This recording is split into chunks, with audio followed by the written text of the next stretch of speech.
Hey guys, Joey Vigor here. I'm going to talk about monsters and the things that destroy them. This is a brand new micro game that's coming out very soon. 2 to 4 players, 21 cards. Each card's unique, and there's different cycles of the game. So once you learn the rules for one cycle, you're all set to play another cycle. It takes about 30 seconds to learn. I'll try to teach it as quick as I can here. I'm going to use a little digital edition of the game to teach it.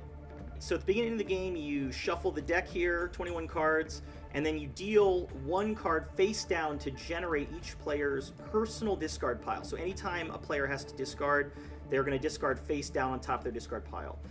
You're always allowed to peek at your own discard piles. Let me see, peek at this one. Wolfman. Okay, so I know the Wolfman is not in any of your other discard piles because each card is unique. So you're going to create a 4-card pool. There we go. You're going to randomly determine a start player. There's 2 kinds of cards. There's monsters, and they're easy to recognize because they are monsters, and they have a different background. And then there's tactical cards. The difference is a tactical card, as you can see at the bottom there, it only has a resolution effect, so it does nothing if it's ever triggered throughout the game. Whereas a monster, when you take it from the pool on your turn, it wakes up. So say I'm determined to be the start player. On my turn, I choose a card from the pool. Hard to say no to this 12. Say its name and number and take it into my hand. If it's a monster, it triggers. If it's a neutralizer, then it does nothing. The upper left is the point value, and that only matters at the end of the game during resolution. And then the effect at the bottom, that's the ability that happens immediately when you take it. So I dredge the kaiju out of the ocean, and immediately he wakes up, and I take advantage of that power. In this case, I can rearrange my discard pile. Not super exciting right now.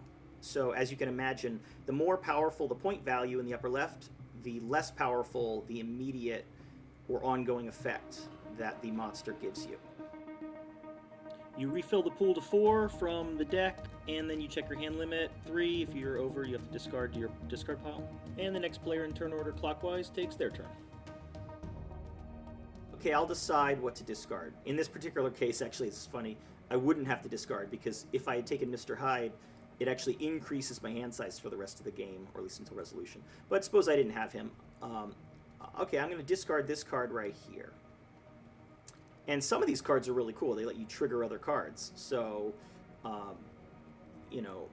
look at this one, Teen Wolf.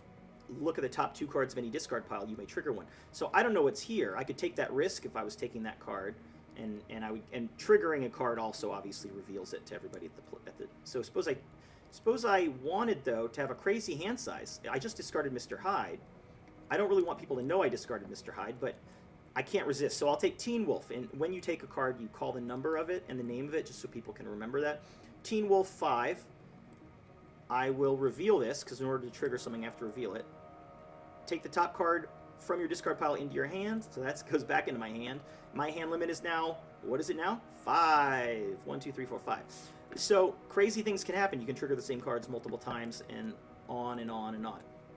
Okay, now, when that last card is pulled out of the deck and the deck is now empty, you continue taking turns until everybody has had the same number of turns, if that makes sense.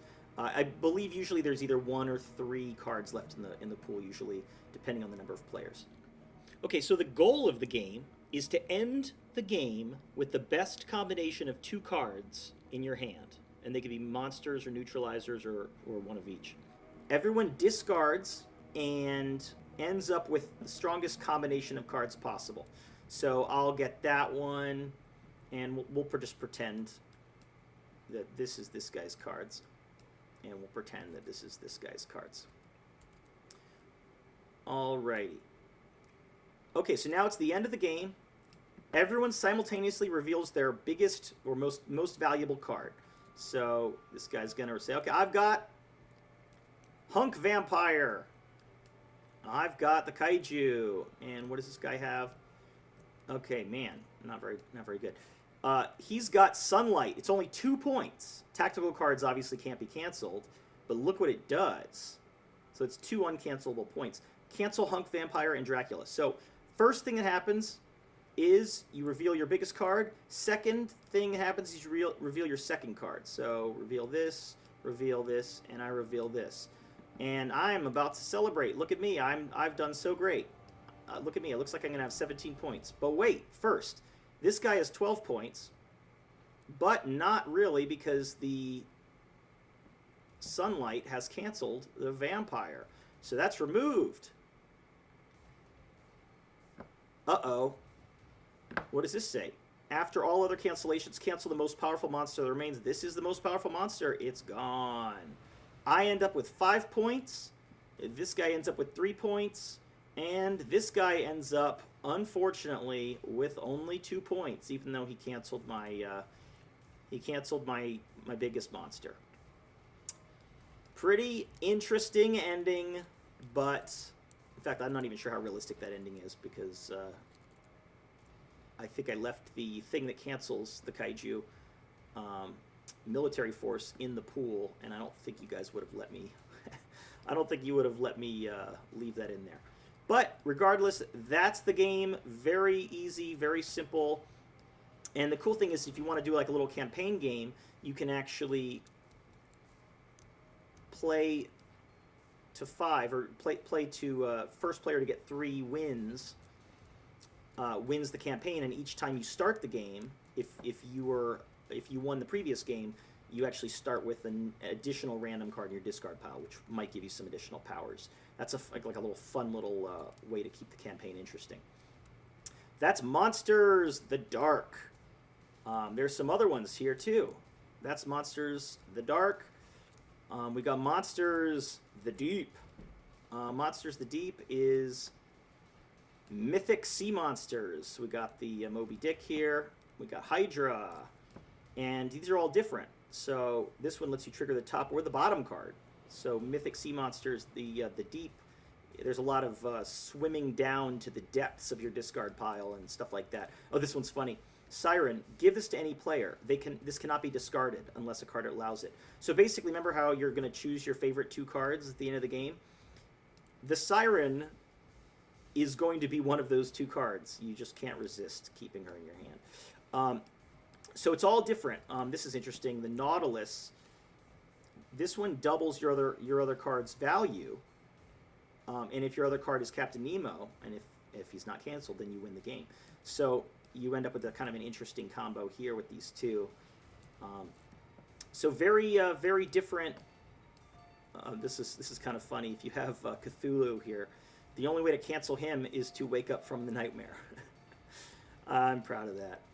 Alrighty, Poseidon's Trident. This is neat. So there's a lot of different cool stuff. And like I said, every card in each of these sets is different. And we've even got another set down there, which we'll get into in a different video. Thanks for watching. Enjoy Monsters and the Things That Destroy Them. Thanks for watching.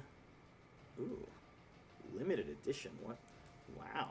We will talk soon. Right on.